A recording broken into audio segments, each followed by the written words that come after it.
Cambodians. But I've managed to get my water for the noodle, and I bought an energy drink. Give him $5. He's over the moon with that. But look, you can see he's got fuck all. So where's he got that phone from? I think it's quite scary, this, you know.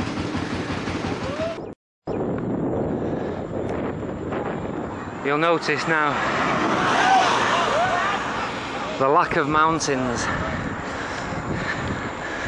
and the fact the sun's shining again. I've been cycling like an absolute lunatic just to get me away from that fucking hellhole before.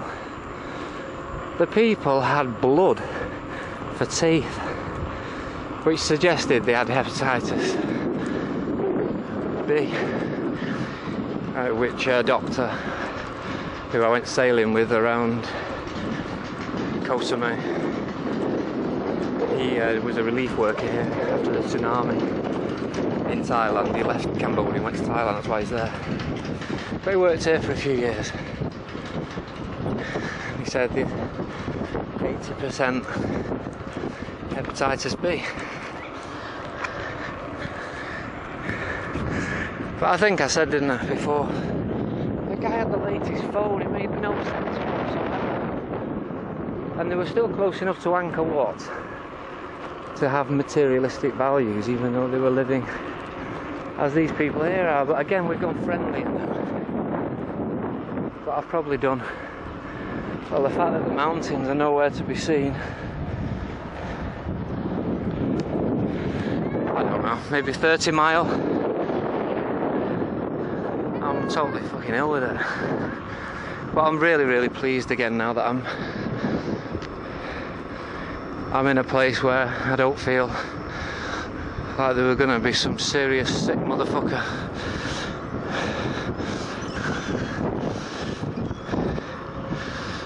So I don't know how many more miles to go, but there shouldn't be many.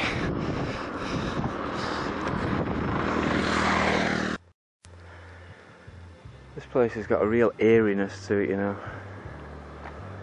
All the houses like this were obviously occupied at some point. And most of the men now are in military uniforms and the roads are immaculate still. But that's because we are getting fairly close to a border.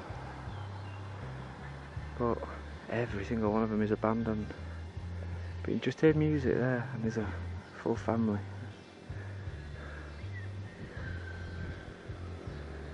There was posters back there, hand-painted posters again, showing military men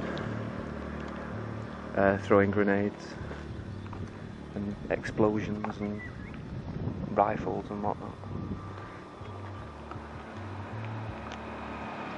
So I think this is where the Americans were pushing back. Don't get me wrong, I could be completely wrong, but I know the Americans were pushing back the communists from China, and they easily cleared Cambodia. And that's after that when Pol Pot came into power. Pol Pot's as a Cambodian himself, but he took the side of the communists once the Americans left. And I remember the history of Angkor Wat as well then. When Pol Pot's come in, anybody who'd done any work for the French, and it was the French that had rediscovered Angkor Wat in the jungle in 1912, I think it was. And in 1975, when Pol Pot came to power, anyone who'd worked for the French was killed. And anyone who wouldn't abandon their job, regardless of how they earned a living and what they did, they had to go and farm the fields, rice fields. But as I already told you, Angkor Wat had failed with the water reserves that they designed, because apparently it was at such a low level, the water levels started to flood parts of the building. Some of the structures weren't high enough. There's only archaeologists who'd done land surveys that discovered that. They obviously didn't have that knowledge. What's this cunt doing now? Yo, park across the road, nigger.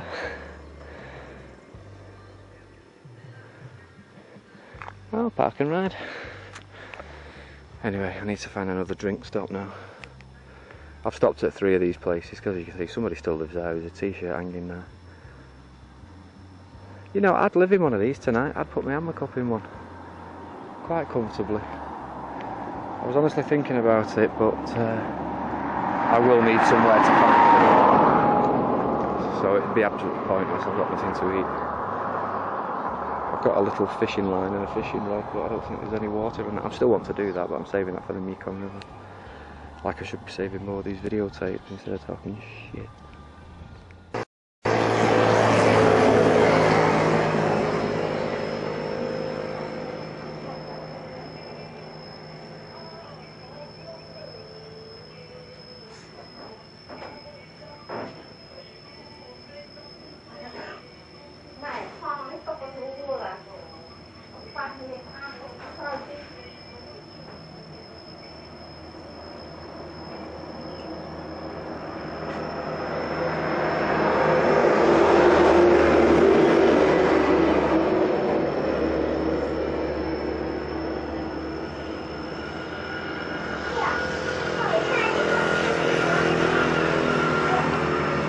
Face feels like flies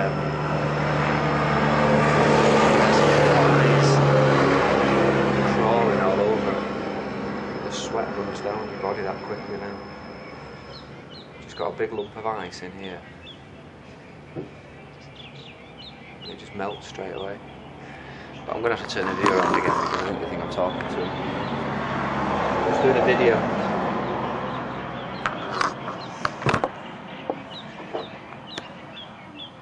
But it's 3 o'clock. Got up at 4:30 this morning. Must have done 8-9 hours in the saddle, not had anything to eat. Feel fine though, it's just the hot weather.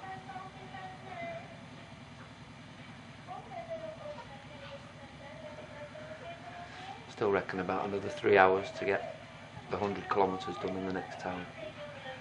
Because as you've seen, there's nowhere for me to stay around here. And more so, nowhere for me to eat. Because if it was raining, I'd definitely be camping in one of those things over there. But again, I've stopped at 3 or 4 places along the way and no one had anything to drink, and this place seems to have odds and sorts. Nice though, stunning, unforgettable. Very special. Definitely happiest when I'm moving around him on my bike. Bike's going to need a wash though after the mud bath that it had before. Most of it's come off on the concrete.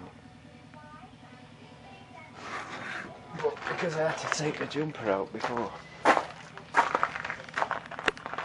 gone and cocked up all the good packing. And now I'm struggling again with my legs. And it's the beads of sweat, just drip, drip, drip, drip, drip, continuously. Everyone in their army surplus.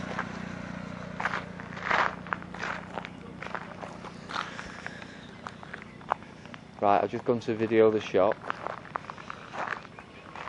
And there's a girl in a hammock, swinging, who starts hiding behind a magazine. But I don't think they're too pleased, so I'm not going to do any more. I can't believe this. I've shown you where I am, and I've just pulled in here in the middle of nowhere, and this woman is here, this girl with her family. Can you believe? The most beautiful girl I've ever seen in Cambodia, in the middle of nowhere. And now her sister is having a baby, and her mum's going to make me some food. Thank you. Maybe.